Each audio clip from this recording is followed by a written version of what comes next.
अर्को लुगा लगाएको झोला पनि अर्को बोकेछ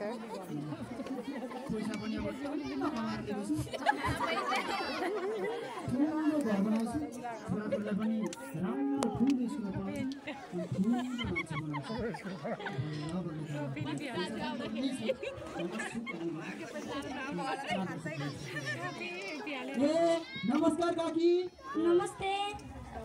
अनि सन्चै छ होला नि यसो गाउँतिर डुलेको नि अनि धेरै प्रगति गरेछ होला मोटो मोटो पनि भएछस्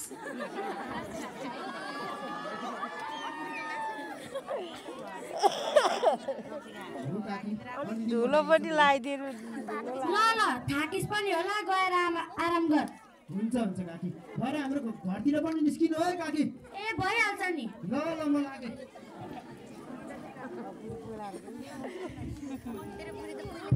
के गर्नु बिचारा विदेशबाट त आयो नि तर बुढी कता हिँडी जेठी छोरीको नि बेपत्ता छ आमा पनि यो संसार छोडेर गइहाल्नु भयो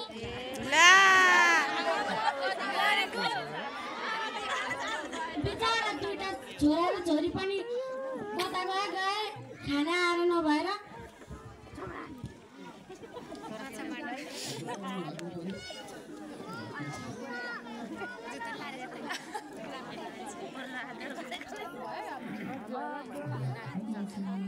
आमा ए आमा सुन्दरी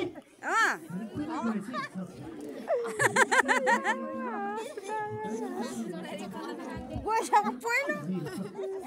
पहिला गइसक्यो कहाँ देख्छ हो सुनाइदिन्छ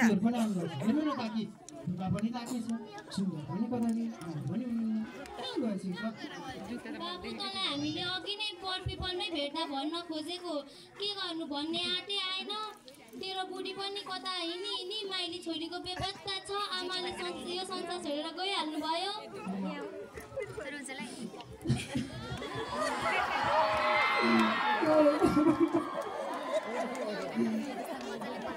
घरकै लागि भनेर जानु गयो ओइ भाइ छोड न यो संसारमा के रहेछ र यो धनसम्पत्ति मात्र के हुने रहेछ र संसारमा घरकै लागि भनेर नरु रामु भाग्यमा जे लेखेको छ त्यही हुनुपर्छ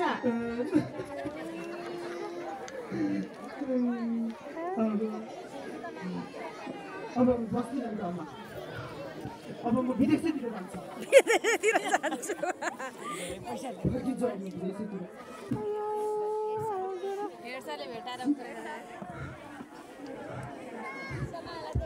नमस्ते के कामले आउनुभयो के गर्नु हेर्छ हेर्नु यत्रो वर्ष विदेशमा दुःख गर्ला अब हेर्छ धन सम्पत्ति कमाएर सबै बेकार हुन्छ घरमा ताला लाग्यो सब सुरक्षित बिचारै भइसक्छ कोही छैन भन्नु छ तपाईँको जेठी छोरीलाई पनि पैसा नभएर विद्यालयमा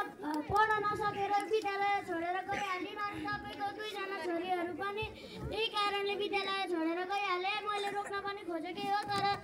गइहाले अब के गर्नु र तपाईँले बरुभन्दा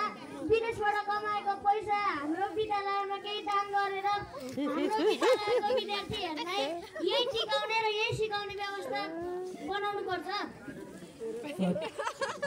मेरो आँखा खोलिदिनु भयो म यो सब कमाएको सम्पत्ति यही विद्यालयलाई खर्च गर्छु र हाम्रो विद्यार्थीहरूलाई यहीँ टिक्ने र यहीँ सिक्ने बनाउन सक्छु बनाउनु पर्छ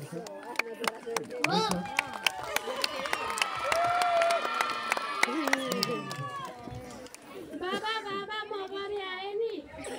छोरी तिमी पनि आयौ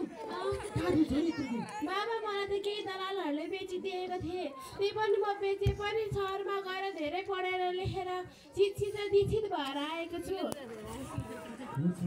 तिमीले धेरै राम्रो काम गर्यो अब हामी सबैजना तिनैजना मिलेर यहाँको विद्यार्थीहरूलाई यहीँ टिकाउने र यहीँ सिकाउने गर्नुपर्छ यो हाम्रो प्रतिबद्धता हो